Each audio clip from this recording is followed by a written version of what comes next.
4, 5. 1, 2, 3. 4, 5, 6.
I pledge allegiance to the flag of the United States of America and to the republic for which it stands, one nation, under God, indivisible, with liberty and justice for all. Good morning, Middletown High. Today is Thursday, February 6th, Day B, Periods 5, Advisory 6, 7, and 8. Lunch today will be a cheese lasagna roll-up and a tossed side salad and a whole wheat garlic dinner roll. I'm Daniela. And I'm Ben. Attention seniors, cap and gown and diploma forms need to be filled out ASAP. Please see classroom. All dues are due in full March 27th. If you pay dues in full by the end of January, you will be entered to win a senior shirt. Club photos will be taken on Wednesday, February 12th during long advisory. Pictures will be taken in the gym. Please see your club advisor for your time slot. On February 13th, Tri-M Music Honor Society will be hosting their second Valentine's Day Cabaret. This year, the cabaret will take place in the MHS cafeteria. Feel free to bring dinner or snacks to enjoy during the performance. The performance starts at 7 p.m. and there is a $5 admission fee. All proceeds go to Tri-M Scholarship Fund. There will be a mandatory FBLA meeting on February 11th in room 111 at 2:15. The Student Council is holding the Season of Love food drive. It will run from February 3rd through the 14th. Each advisory will compete against each other to win a reward. All items will be given to St. Vincent de Paul's Pantry. The pantry is looking for spaghetti sauce, canned soup, baked beans, and red kidney beans, boxed instant potatoes, and other non-perishable food items. We encourage you to come together and help others in need. Do you want to create school spirit? Do you want to change your school community? Student council applications are back. Go outside of room 224 to get an application. All except seniors are welcome to apply. Future business leaders are having a fundraiser on Sunday, February 23rd from 10 a.m. to 2 p.m. at the Nutrition Spa. Come grab something nutritious and maybe win a prize. The MHS Judo Club invites you to join for the second semester. No experience is necessary. Pick up paperwork from Miss Hinkle or Mr. Riccio and get on the mat. Advanced choir auditions will take place the week of February 24th. If you're interested in auditioning, please see Mrs. Zach in the chorus room for more information. Attention all students, please wear purple Friday, February 28th to help stand against domestic violence. Senior shirts are still on sale, $20 each. Show your senior pride at all upcoming senior events. Once they're sold out, they're gone for the year. Stop by room 217 to purchase yours. That's all for news. Now over to sports. Good morning, MHS. My name's Rose. And I'm Colin. And this is sports. Family ID is now open for any student interested in participating in a spring sport. All students must register on Family ID in order to practice or try out on the first day. Please go to the athletic website to register. Registration for the spring 2020 season will close on April 1st. Girls basketball has an away game today versus Bristol Central at 6:45. Boys basketball has a home game today versus Bristol Central at 6:45. Girls golf info meeting is Tuesday, February 11th at 2:10. All are welcome. No previous experience required. Girls lacrosse will have a meeting February 11th at 2:15 in room 110. Boys lacrosse will have a meeting on Tuesday, February 11th from 2:15 to 3 p.m. in room 112. This meeting is for all student athletes interested in playing lacrosse in the spring. Come out and support your MHS boys and girls basketball programs on February 17th and February 18th. All students get in for $1 on both days. Don't miss out as the Lady Dragons face Berlin on senior night, February 17th, and our boys team will host East Catholic on February 18th. That's all for sports. Now over to weather.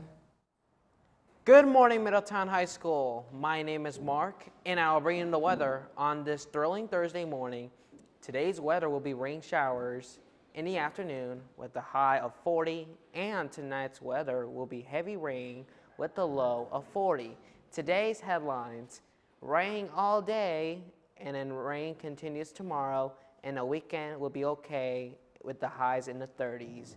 And now, over to the guests, Mr. Charles and Mr. Rocha.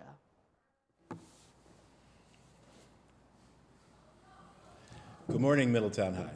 I'm Mr. Rocha, social studies teacher here, as well as one of the co-advisors for the Minority Student Coalition. And I'm Mr. Charles.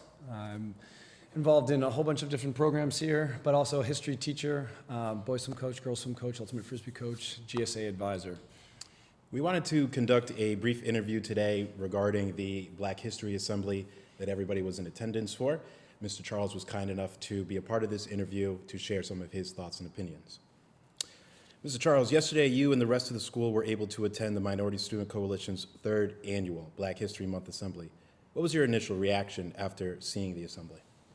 My first reaction is definitely impressed. I thought the kids did a fantastic job putting together a well-themed, sort of clear message that they were passionate about. I thought it was well thought out and probably one of the best ones yet, being this is the 3rd one that they've done. I appreciate that, thank you. What were some of the things you took away from the experience?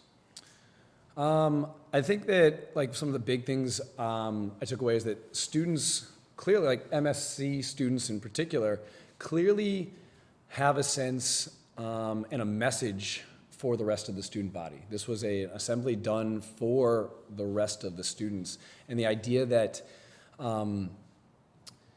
the message of one of discomfort and facing white privilege seemed to be the theme, was one that they wanted the student body to hear. So I think one of my initial takeaways is that students feel in our building that much of the other rest of the student body doesn't yet understand the discomfort that still happens with facing racism and a history of racism. So I felt like that was kind of like the takeaway. I appreciate you bringing up white privilege because that's the next question I want to get into. Several of the poems that were read dealt with controversial yet real topics such as white privilege. And for those of you that may not be aware, white privilege is really defined as the privilege enjoyed by white people that is not enjoyed by non-white individuals in a predominantly white society. Having grown up in Middletown as a white male, could you share with me what your understanding of white privilege is and some of the ways that you feel you've benefited from that privilege? Yeah, I definitely check all the boxes. White, male, cis or straight, wealthy background, educational focus in my household. I have enjoyed all of the privileges that come with sort of an unobstructed American dream, although sort of the promises that our country has to offer, like those have all been, in my life, attainable. At no point in my life did I ever say, like, I'm not good enough for this. At no point did I feel like I might not go to school or go to college. At no point did I ever think I might not get a job or I might not have food on my table. I never had a sense that I wouldn't have a home to come to, that I wouldn't personally own a house of my own in the near future. For me, that's white privilege. Those are things that I've certainly benefited from. And having those things and those aspirations and those expectations and never having even questioned those, I think are things that have absolutely shaped my life and led to much of the success that I've enjoyed. Now, some of our students might not necessarily see it. I'm wondering, in what ways do you see white privilege present within the school building? I see it present in a couple of ways. I think on some level, there's a lack of maybe role model or leadership in the building. Like we have a predominantly white staff, but there are a number of minority role players in our building that I think do a fantastic job. But there's certainly somewhat disproportionate if you're going by student body. But I think the bigger one, the more important one, is the idea that much of our white student body has the privilege of going through life without having to be conscious about the struggles, the discomforts, the obstructions that society has systemically and institutionally created for students of color. And the ability to be able to go through life and not have to worry or even be aware of those things, granted, we're talking about teenage kids who, only have limited life experience so far, but that limited life experience that doesn't include the additional struggles that come with a history of systemic racism that has disadvantaged a large portion of the population is absolutely a privilege. And so I think that's really what MSC was trying to get at in this assembly. Absolutely. There are some students that felt that the assembly was not focused on black history, but rather on making those who are white feel ashamed. I think it is worth noting that we've never had such complaints in the past for the previous two assemblies, and I would imagine that that has a lot to do with the focus of this one on less comfortable, yet a very real history of black and white people in this country. As a white male, what is your take on the idea of feeling ashamed of being white when faced with the reality and history of black people? Well, I think, MSC, first of all, I'm really glad in the direction that MSC has gone over the last three assemblies. Like the first one was definitely sort of like a celebration of culture. There was a lot of dance. The next one was clearly themed towards like empowerment and there's more to black history than just, slavery. Mm-hmm. And this one was definitely a more activist approach in saying, hey, we need to understand the discomfort that comes along with racism in our history. And ignoring it doesn't resolve the issue, it just allows the system to continue as it is. So I think that the idea of white shame or guilt, I personally don't feel shame. I think what my ancestors and what has been done in history is shameful and absolutely unacceptable, but I don't personally feel shame for like having participated in that. What I do feel guilty about is having white privilege in the sense that I have, being in a role model position, being a teacher in front of the stage, and playing an active role and not having done more in the past. I've been teaching for 16 years, and it's really only been in the last 7 or 8 years where I've made it like a focused attempt on my part to use my position of power and privilege, to use my position as a role model that has influence over a number of people and shaping minds, to use it in a sense that you need to become comfortable with the discomfort, with the inequity, with what you can do to change. And I think that if there's any shame that I personally feel, that's what it's about. So I think one of the big things about white shaming, or if people are feeling like, hey, this was uncomfortable, I feel like I'm being attacked, I think the idea is recognition and understanding so that you, rather than being on the defensive, I think psychologically a lot of us react and become defensive. And I think having the maturity to get over sort of like this defensive ideology and get more towards one of sort of understanding only leads to being able to use your privilege to benefit and fix the system that we're in. I appreciate that. Thank you. I think in a lot of ways you actually answered my final question, and so I'll just kind of add that the final question was ways to be able to acknowledge and empathize with that history without taking it personally. And I think a big takeaway I would hope for all of you in your classrooms is that you can have this type of a discussion, just as me and Mr. Charles have had this discussion. It does not have to be one where there is animosity and discomfort. It just takes a mutual respect of understanding that we both have lived different experiences, but we have had a shared reality at the same time. So hopefully you take that away. If you are interested in being able to carry on that discussion, Minority Student Coalition meets in room 201, that is my classroom, on Thursdays, that would be today, at 2:15. We would love to have you, and the key piece there is that it's a coalition. The word coalition really means an alliance, and so it is not a gated club. You do not have to be a minority to attend. We welcome all to the club. So thank you, Mr. Charles. Appreciate it, Mr. Rocha. And thank you, students and staff of Middletown High, for participating.